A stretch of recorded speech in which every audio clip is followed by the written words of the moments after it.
Good afternoon and welcome to the regular meeting of the Board of Regents of Del Mar College District, convening at 1 p.m. on Tuesday, August 14th. We do have a quorum, so I'm calling the meeting to order, and we will begin, please, with a moment of silence.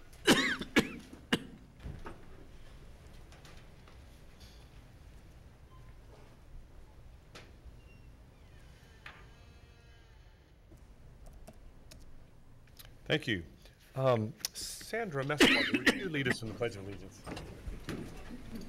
I pledge allegiance to the flag of the United States of America and to the republic for which it stands, one nation under God, indivisible, with liberty and justice for all.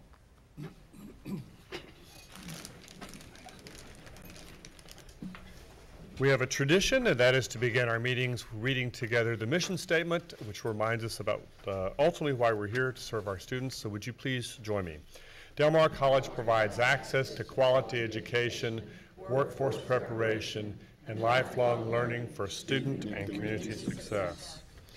And as a reminder, Del Mar College is streaming the live audio and video from the official Board of Regents meetings on the college's website in real time, with the exception of portions of the meeting considered as closed session by statute. We're going to begin today with some board notifications and invite Tammy McDonald to the podium.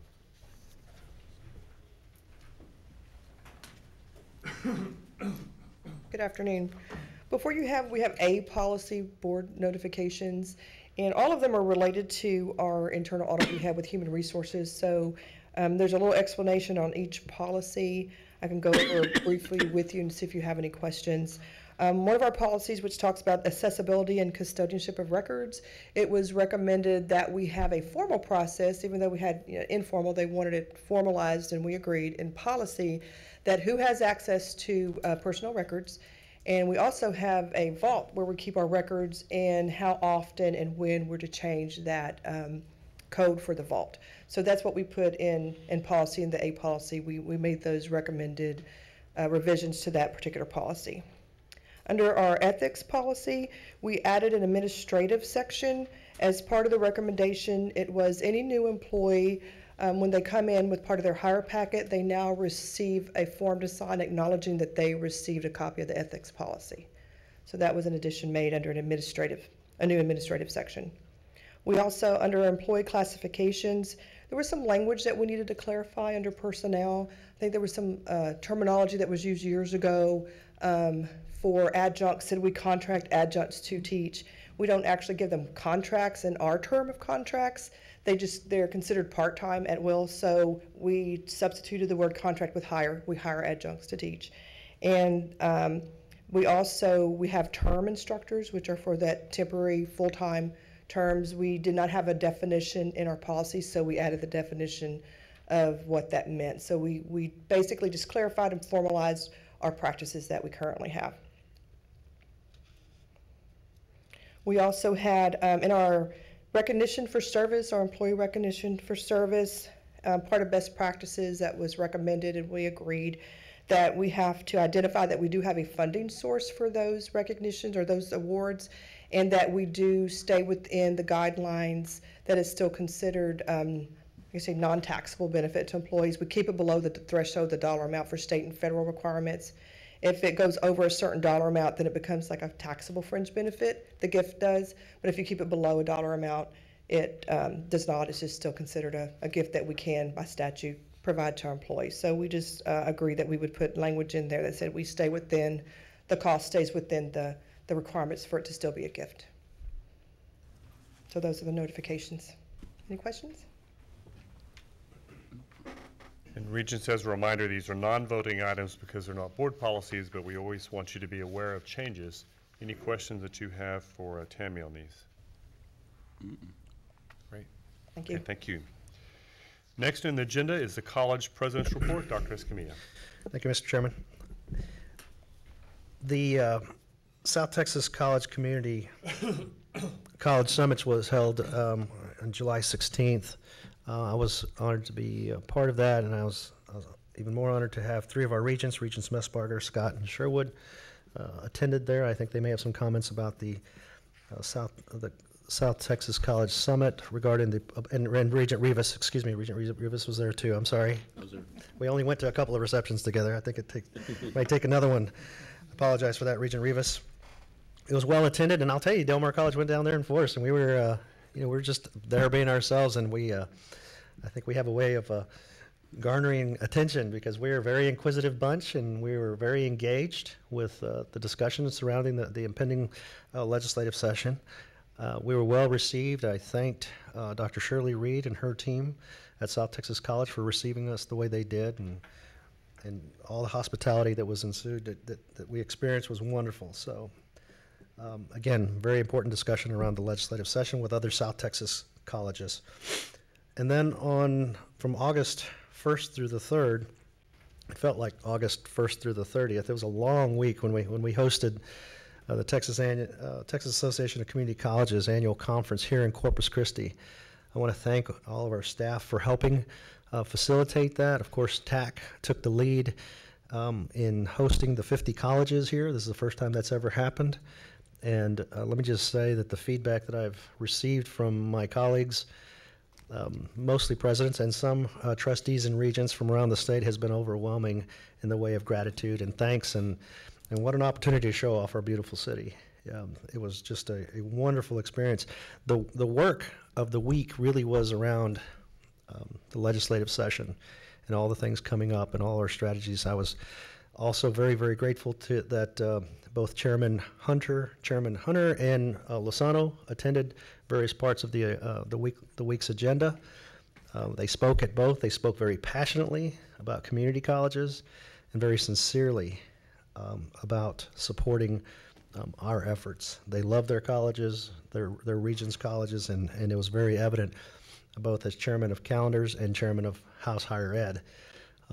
Just a wonderful opportunity there, and we're very grateful for their presence.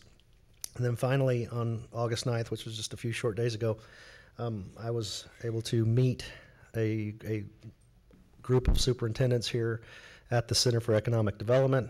There was a good number of them. I think about 30 were invited, and a good number of them showed up that morning, and I was able to talk to them. Again, guess what, about the impending legislative session and all the things going on with dual credit, Del Mar College, and all the things that pertain to our partnerships and the importance of our partnerships with their school districts. Everything from very small school districts to the very large school district. We're represented there, and it was a great dialogue there. And I was really surprised to hear that when we left that they actually requested our presentations. That means they really wanted the data that we were presenting. And so, again, thank you to all of our colleagues and partners out there leading the K through 12 aspect of education in their community. That concludes my report. Thank you, Dr. Escamilla. Any questions for Mark on his reports? Just a comment. I don't know who, I only attended one reception, which was the one at the aquarium, and it was well put together, very well organized. I don't know if we had a local committee or if it was just coming from TAC that they did it, but whoever did it did a great job. Thank you. Thank you. It was largely TAC and some. Todd Hunter put on an excellent show, and it was very well received by people from all over the state. You're telling us that politicians put on shows? This one was. I didn't fall asleep. I will add, the following day at the, if I may, the following day at the scheduled meetings that we had, Florence, former Senator, and we still call her Senator Florence Shapiro, who's our lobbyist at the association, spoke, and she said, if everyone had the relationship with their legislators like Del Mar College had, she said, we would not have any problems at the legislature. I'm just quoting her. And she sat there and she says, Del Mar College and Todd Hunter, Del Mar College and Chairman Lozano, she says, you don't get better relationships and better reciprocal types of feelings of positive regard than that. And that was a very proud moment that I promised to share with you all. And so thank you for reminding me about that. Thank you. Next is Regents reports, and Carol Scott's going to tell us about the Community College Policy Summit in South Texas College. Well, it was basically the same event that Dr. Escamilla referenced. I just wanted this on here in case any of the regents who attended wanted to make a comment on the policy summit. So every year, the CAT and TAC organizations do these policy summits, do 2 or 3 of them throughout the state. And so last year, Del Mar College hosted it. This year, South Texas College did. There's also one that's going to be up in the Tarrant County region, specifically with the Dallas-Fort Worth legislators. And so the State Trustees Association is always represented at these. And I was able to wear 2 hats, both on behalf of Del Mar College and the CAT organization. But just really wanted the opportunity for any of us to make a comment on it.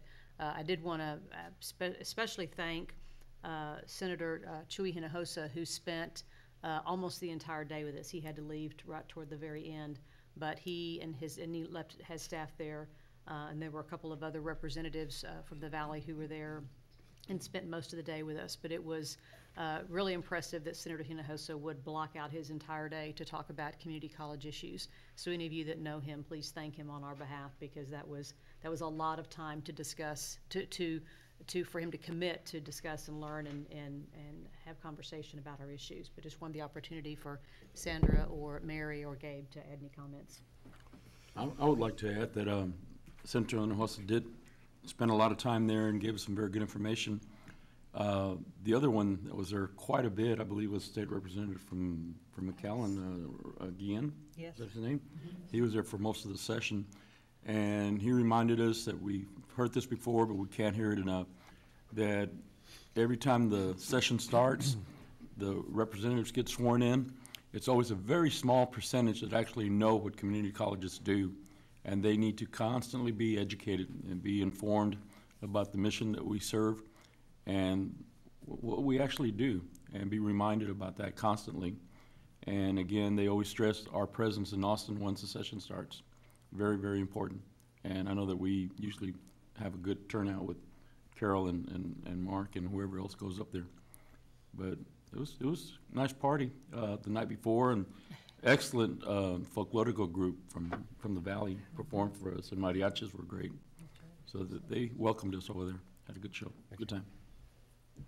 That's it. I'd just like to mention also Oscar Longoria was also there, and important thing to know about him and the time that he gave to us there is, if I'm not mistaken, he was a regent for community college, so he has a pretty good understanding of community college issues and so on. So another important person for us to have made contact with.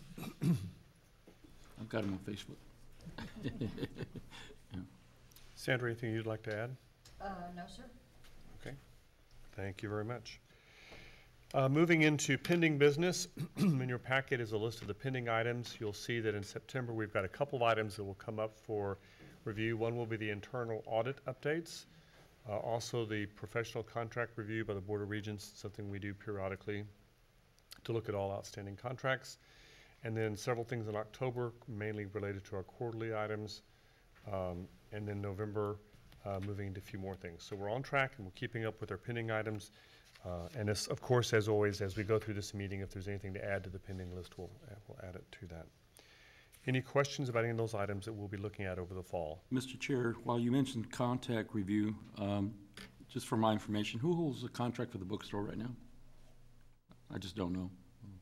No concerns or anything. Texas Books. Texas Books, their name. That's the name of the company. Okay, all right, just curious. Okay. Any other questions? If not, we'll move into the consent agenda. Up for consent this time, Regents, is number 1, approval of the minutes for the regular meeting for July 10th, the workshop meeting July 30th, and acceptance of the investments for July 28th, and acceptance of the financial statements for June 18th. Does anyone want to remove any of these items from consent and discuss them separately? If not, do we have a motion for consent? I'll move to approve the consent agenda, Mr. Chair. We have a motion and a second. Any further discussion by Regents? Any public comment rather on the consent agenda items? Hearing none, all in favor signify by saying yes. Yes. All opposed? Motion carries unanimously. Moving now into the regular agenda, item number 4, discussion and possible action related to the approval of order calling for the 2018 Board of Regents elections. Tammy McDonald. Del Mar College will have the following 3 Board of Regents positions on the November 6, 2018 ballot. District 1 Regent, single-member district. District 3 Regent, single-member district. And at-large Regent, at-large district. Election packets were made available beginning July the 23rd, and packets will continue to be available on East Campus in Heldenfels Administration Building through 5:00 p.m. on August the 20th. The Texas Election Code requires that the Board of Regents adopt orders calling for the election. And we do participate with the Nueces County general election, and I believe that Mr. Rivera has the order calling the election. Mr. Chair, you all have this, Regents, but traditionally, these have been read publicly at the time right before they're adopted. And so you'll refer to the order that you have, proposed order in your packet. It's an order calling the 2018 Del Mar College District Board of Regents general election. On this 14th day of August 2018, the Board of Regents of the Del Mar College District convened in a regular meeting at the I&C Boardroom, Harvin Center, Del Mar College, East Campus, 101 Baldwin Boulevard, Corpus Christi, Texas. After due notice to all members of the board, the following members were present, and it indicates every one of you as being present. The following members were absent, and that would be none. A quorum being present, the following business among other business was transacted. There's a space for one of you to introduce for consideration and order and move that it be made, adopted, and entered by the board. The motion was seconded by, insert the name of the regent there. The order was read in full, discussed, and then made, adopted, and entered by the following vote. It will be a roll call vote for the record with all ayes, noes, and abstentions noted. The chairman of the board announced that the order had been duly made, adopted, and entered as follows. Number 1, paragraph 1, a general election be held in the said Del Mar College District on November 6, 2018, such date being the first Tuesday after the first Monday in November 2018, for the purpose of electing 3 members to the Board of Regents of the Del Mar College District, 2 members to hold single-member district positions, and 1 member to hold an at-large position. The single-member district candidate receiving a plurality of the votes cast by electors residing in single-member District 1 shall be elected to hold the position of board member from such single-member district. The single-member district candidate receiving a plurality of the votes cast by electors residing in single-member District 3 shall be elected to hold the position of board member from such single-member district. The one at-large candidate receiving the largest number of votes cast by electors residing in the entire district shall be elected to the one at-large position currently held by the board member whose term expires in November 2018. Paragraph 2, Ms. Jessica A. Alanis, whose office is situated at the Heldenfels Administration Building, Del Mar College, East Campus, 101 Baldwin Boulevard, Corpus Christi, Texas, is hereby appointed election manager for the district election, and she is hereby authorized and directed to make all necessary arrangements for the holding of said election jointly with Nueces County, and to serve as representative to oversee and coordinate with the Nueces County election officer in conducting the election in accord with and subject to the laws of this state. Ms. Alanis and the Nueces County election officer are appointed to hold such joint election in accordance with the law of this state. Paragraph 3, in order to have his or her name appear on the official ballot, each candidate shall, not later than 5 p.m. August 20th, 2018, file his or her written sworn application as a candidate for said office with Jessica A. Alanis at her office in room 105A of the Fred Heldenfels Jr. Administration Building, East Campus, Del Mar College, 101 Baldwin Boulevard, Corpus Christi, Texas.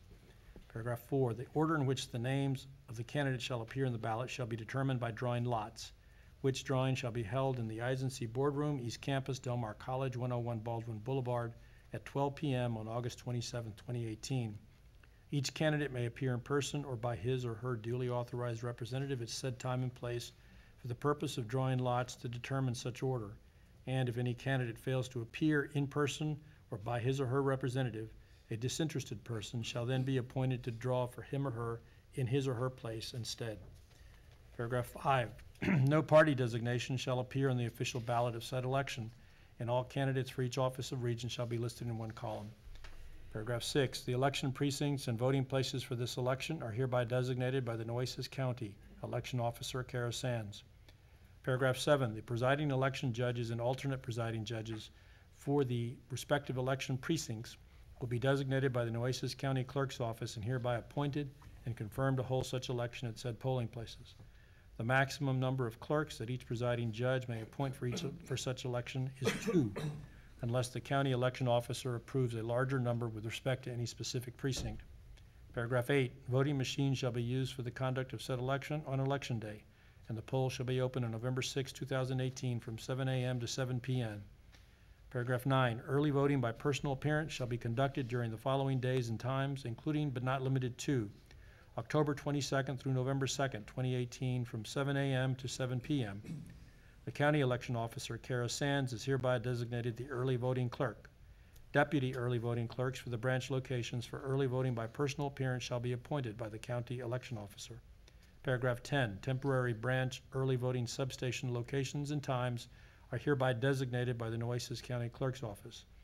Paragraph 11, early voting by mail shall be conducted by paper ballot. The early voting clerk's mailing address to which ballot applications and ballots voted by mail may be sent is Kara Sands, Nueces County Clerk, attention, Elections Division, P.O. Box 2627, Corpus Christi, Texas 78403-2627. Applications for ballots by mail must be received no later than the close of business on October 19th, 2018. Paragraph 12, a central counting station will be used to process the results of the early voting ballots. The county election officer shall appoint the counting station manager and tabulation supervisor of each central counting station. Paragraph 13, notice of said election shall be given as required by law. Order adopted, made, entered, and approved on the date specified above with the customary signatures for the chair and secretary. That is the proposed order, Mr. Chair. Regents, you've heard the motion or the order being read. Are there any questions about that? Do we have a motion to accept the order? I'll move to accept the order. We have, I'll second it. I think Elva got there and probably Gabe seconded it. Any further discussion? Any public comment on agenda item number 4? Hearing none, let's do a roll call vote if we could, please. Dr. Lemon? Yes. Mr. Bennett? Yes. Ms. Estrada? Yes. Ms. Hutchinson? Yes. Mr. McCampbell? Yes. Ms. Messbarger? Yes. Mr. Rivas? Yes. Ms. Scott? Yes. Dr. Sherwood? Yes. Great. Thank you. Motion carries. Agenda item number 5, discussion and possible action related to the acceptance of the changes to the Southside Master Plan and authorizing administration to proceed with the design phase of the Southside Campus Bond Project. Thank you. This is an historic day for Del Mar College. This process started more than a year ago by bringing the stakeholders together to talk about the vision for the Southside campus. Since then, we've had quite a few meetings with user groups, with stakeholders, to make sure that that vision was always forefront. I think you are going to be very pleased. You saw it this morning in the workshop, but for those who were not able to join us virtually or in present for the workshop this morning, I think you're going to be very pleased with the work that has been done by Gensler and by Philip Ramirez. So I'll ask them to come forward. Thank you. Thank you, Dr. Lewis. Once again, I'd like to thank the Board of Regents, Dr. Escamilla, Dr. Lewis, and their leadership team for both your availability and your active participation during the summer months in the development of this plan. The workshop this morning I thought was very good. We received a lot of good feedback and some good questions as well that we will continue to explore. Is this? There you go. So, and one of the things that was most pleasing to our team, because we have been actively working to make sure that this plan, phase 1 of the new Southside campus, reflects the vision that the board had established early on in workshops beginning of the year. And to hear the board today go through and look at every one of the criteria and to talk about those and to say that, yes, they did reflect, this phase 1 plan did reflect the vision, was very reassuring for our team. It means we're on the right direction. It means the process is working, and the transparency that I think that we have had in this process of working closely, not only with the board and the leadership team, but with the user groups, it's starting to reflect that in the plan itself. Philip, anything? No, as I mentioned before, as kind of the local, part of the local team here, it's been a real pleasure working with, as Alan mentioned, not only the steering committee, but the user groups. We've had some wonderful meetings with the city, development services, and AEP, some of our partners they'll be key to the success of this project. And so at this point in time, given all of the input that we've gotten from everyone and seeing this plan begin to gel, as I mentioned to you all earlier in the workshop, that it's starting to get very exciting, and I'm really proud to be part of this project. My team and our local reps and consultants, we're just getting very excited about the next steps of this process. So we appreciate the input we've gotten from you earlier today, and I'm going to hand it back over to Alan. Thank you. I just want to say that obviously in the workshop we talked about the plan. We looked at the different components of the plan, how circulation works, why the buildings are located the way they are, the science behind the juxtaposition of each of the buildings and how they work to make it a more inviting, comfortable place for students, faculty, and staff. And again, we are just showing some of those images. Now, you've had lunch since the workshop, and so a lot of times lunch will allow you to think through, and maybe there's another question. And so again, I want to invite the board in order to, if there's anything else that you thought that you forgot to mention, obviously the team is here. And if we have addressed all of those issues, unless we want to go ahead and talk through these images again for this presentation. I think it'd be appropriate to certainly sort through each one and Sure. touch on them. Just Well, kind of restate what we've stated. Fantastic. Fantastic. So what we are showing here is, again, the proposed phase 1 plan as it relates to the remaining property owned by Del Mar College on the south side. And it is more centrally located, and it's aligned with existing streets along Yorktown Boulevard. So again, making traffic and safety, paramount to the development of this campus. We'll go into it a little bit closer. This shows the primary buildings that are intended for phase 1.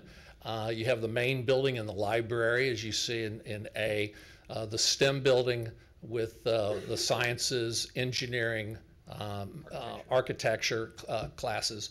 C is the Culinary Institute, and then D is the central plant, which as the campus continues to expand will be centrally located, minimizing the amount of runs for utilities and infrastructure.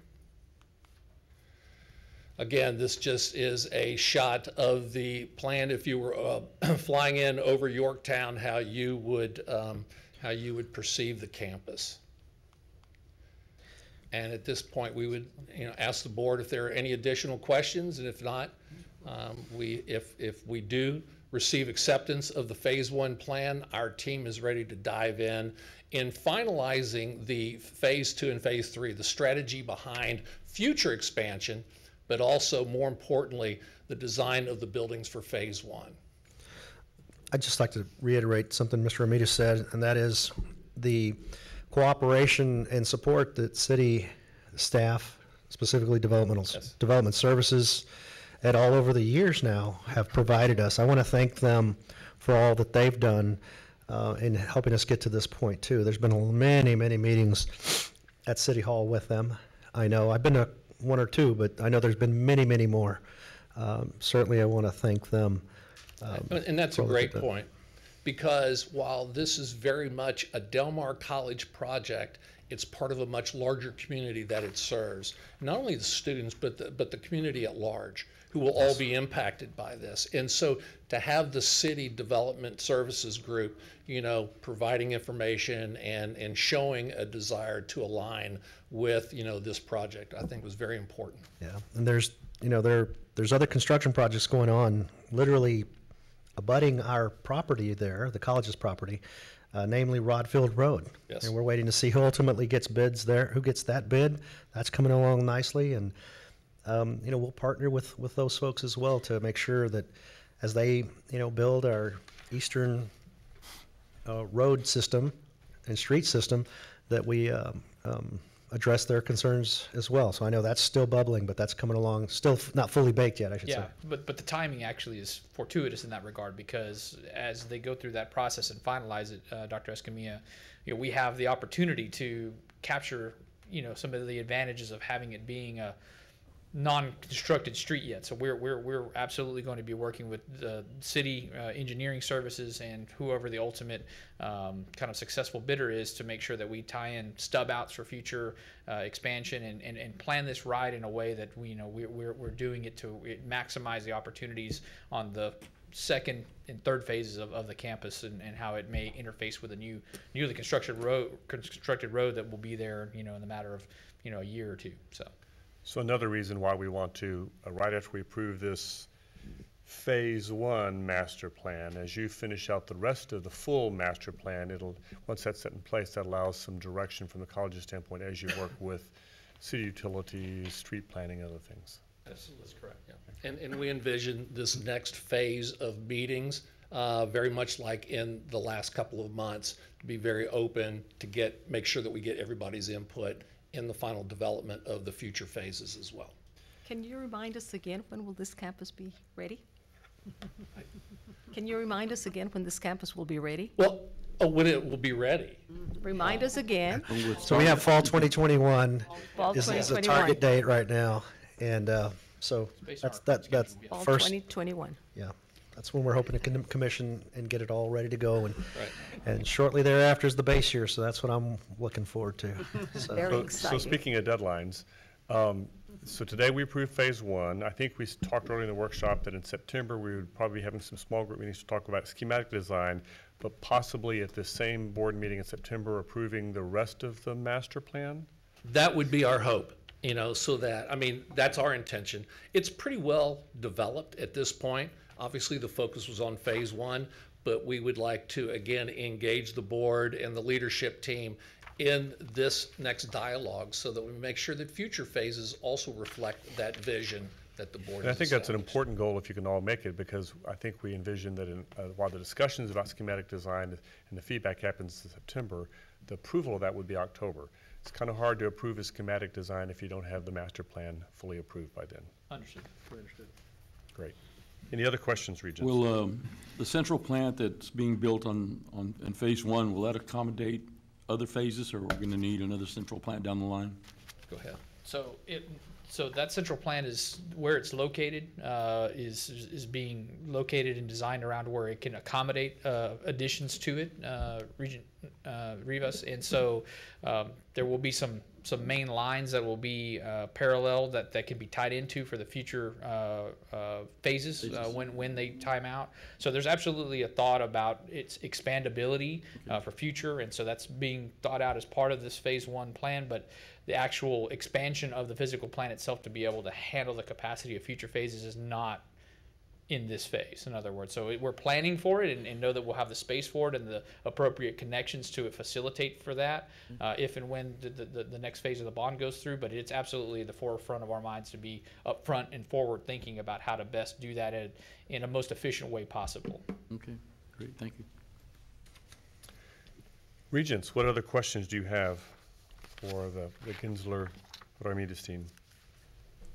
Are we required to make a motion to accept this master plan? Yeah, we'd like a motion, and we want to be sure it's clearly worded that it's acceptance of the phase 1 master plan.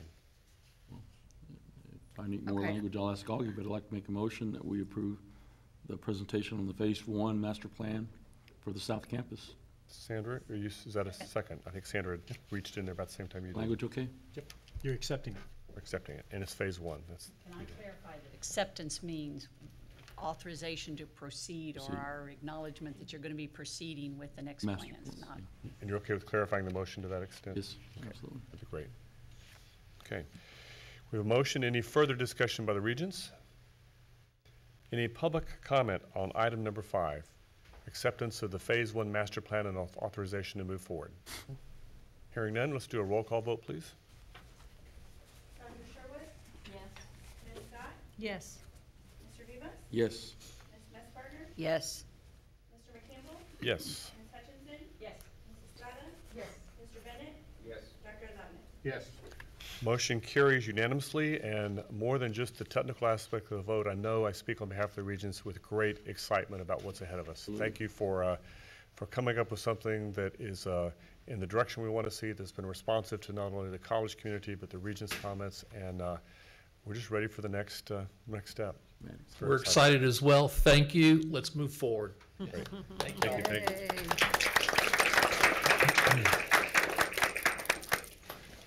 Item number 6, discussion and possible action related to the adoption of a new board policy B5.57, break time for nursing mothers. Tammy McDonald, welcome back. Thank you. Before you have a new board policy for adoption, it is recommended, again, as part of our review of our internal audit for human resources. This new policy is being recommended to formalize college compliance with federal guidelines and follow best practices. We do follow federal guidelines. We do allow and we do accommodate nursing mothers, but this is to formalize it and put it in policy that we do follow those guidelines in the law. Any discussions, Regents? Anyone want to make a motion? Make a motion to approve? Carol Scott, a second by Senator Messbarger. Any further discussion by Regents? Any public comments on item number 6? Okay, if we could do a roll call vote, please. Dr. Lemon? Yes. Mr. Bennett? Yes. Mrs. Estrada? Yes. Ms. Hutchinson? Yes. Mr. McCampbell? Yes. Ms. Messbarger? Yes. Mr. Rivas? Yes. Ms. Scott? Yes. Dr. Sherwood? Yes. Motion carries unanimously. Thank you very much. We are going to go in, well, first I need to open it up for any general public comments. Anyone that wants to approach in general public comments? Yes, welcome. Thank you. As of yesterday, we we all know you, but I'm just sorry. in case someone doesn't out there, why don't you Dr. introduce Shannon Idoyaga, Dean of Health Sciences. Do I need to say my address? No, just, that's Okay. fine. Yesterday, we received our reaffirmation for nursing, and we were in compliance at 100%. But what I wanted to share with the board is they cited our area of greatest strength as student services. And yeah, so I just wanted to publicly thank Rito and his team, and so it went very well. They also acknowledged our beautiful labs and the support of the administration, and so, but we have 8 years and we are in compliance, so I just wanted to share that. Thank you. Wonderful. Congratulations. Good. Other public comments at this point? Okay, hearing none, we're going to go into closed session, but if you will remain seated for just a minute and allow me, please, to read the required language. We're going into closed session pursuant to Texas Government Code 551.071, consultation with legal counsel regarding pending or contemplated litigation or legal claims or a settlement offer with possible discussion and action in open session and the seeking of legal advice from counsel on possible discussion and action in open session. And Texas Government Code 551.074A1, personal matters regarding appointment, employment, reevaluation, assignment, reassignment duties, discipline, or dismissal of a public officer or employee, including 1, annual evaluation and contract with college president, and with possible discussion and action in open session. It's 1:38 p.m. We'll go into closed session, and as the room's clearing, Regents, we'll take a short break.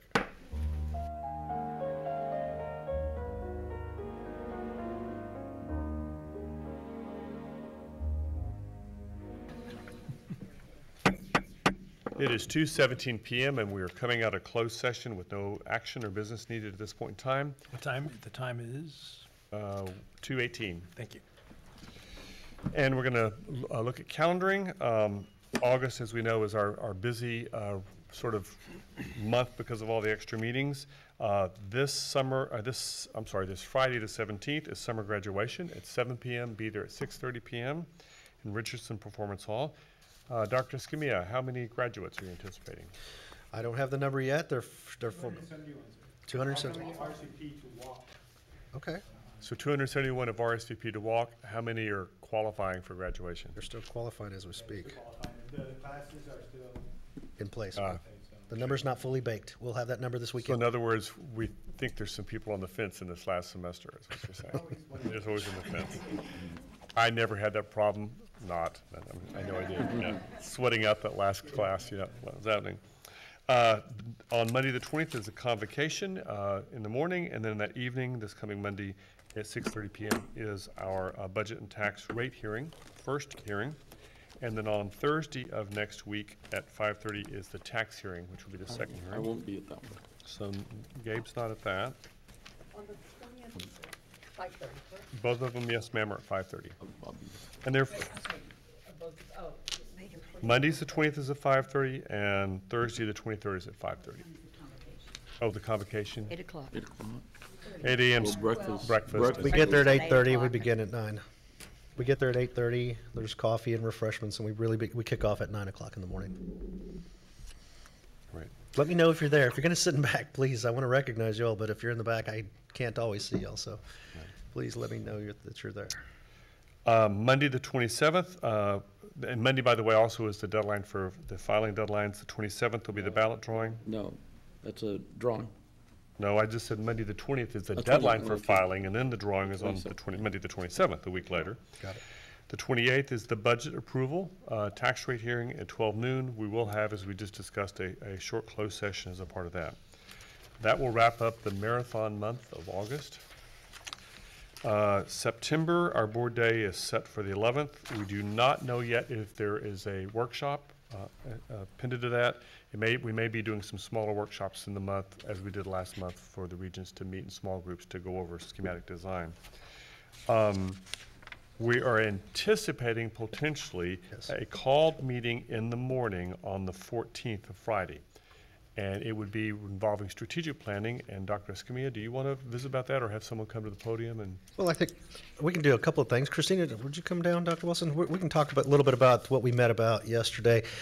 We promised the Board of Regents that we would have a couple of bookend, if you will, meetings around the national meeting, the ACCT meeting in New York this year, around strategic planning. And so we thought that in September 14th, we'd have a planning session, and then with a very different approach on the one after the national meeting. Do you want to talk about what we talked about yesterday? Sure.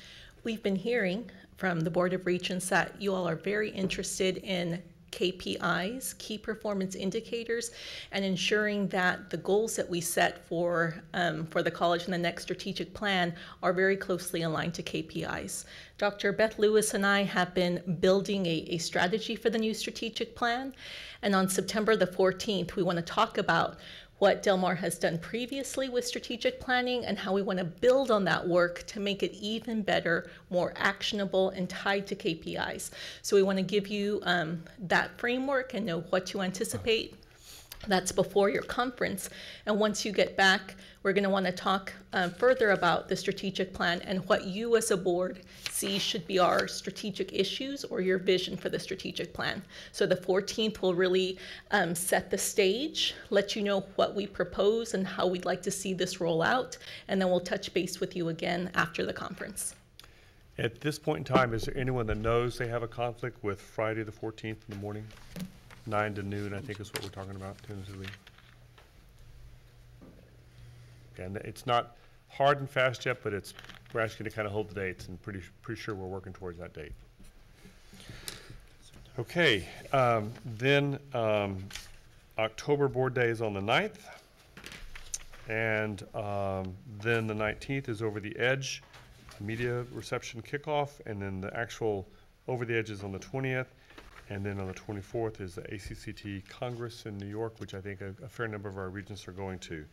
Mark, I believe you have some additional things. I do. These are FYIs. So this Sunday, the 19th, there will be the annual Mass for Del Mar College. It's held at Our Lady of Pilar out on Bloomington Street.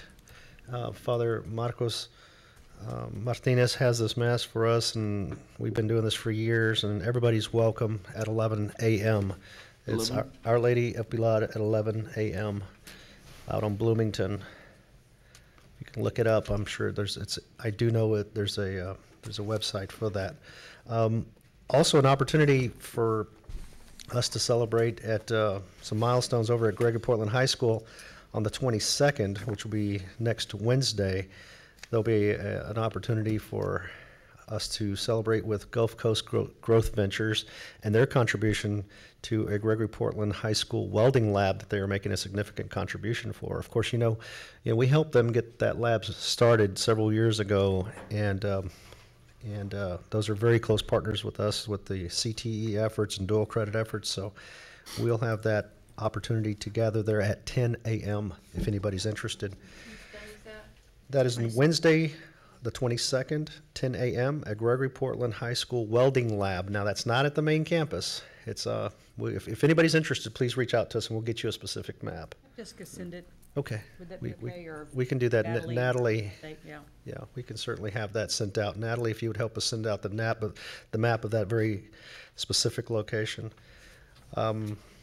One other, let's see, so we talked about okay, a big opportunity coming up is in September 19th. There's a field hearing on community colleges, specifically dual credit, led by Chairman Lozano. It's going to be in Kingsville at the Texas A&M University Kingsville campus, and he is leading this charge. We will be jumping in. We've got a few weeks yet to shape up that agenda, and so as soon as that shapes up, date, time, exact location, we'll push that out to everyone. I will be testifying and participating in that presentation. I will specifically be speaking about dual credit and it as a primary legislative item at the next session. Let me see. One other little tidbit, on the 28th, we are going to add an agenda item that needs to be examined because of timing. This is the date that we're looking to, it's the budget approval date that we have, and we'll figure out on what side of the agenda this item will go on, and it's the report on the internal audit. We had promised it in August, but due to some logistics and some timing issues with our internal audit firm, we had to push it to the latter part of August. We may squeeze it into the agenda one side or the other as a separate item, so just know that it'll be an extra item on the 28th, if that's okay. It's just a matter of taking care of the business and staying as closely as we can to our calendar for our internal audit process. That's what I have. Thank you. Any questions for Dr. Escamilla or any other calendaring items? Great. Okay, we are adjourned at 2:26 p.m. Thank you.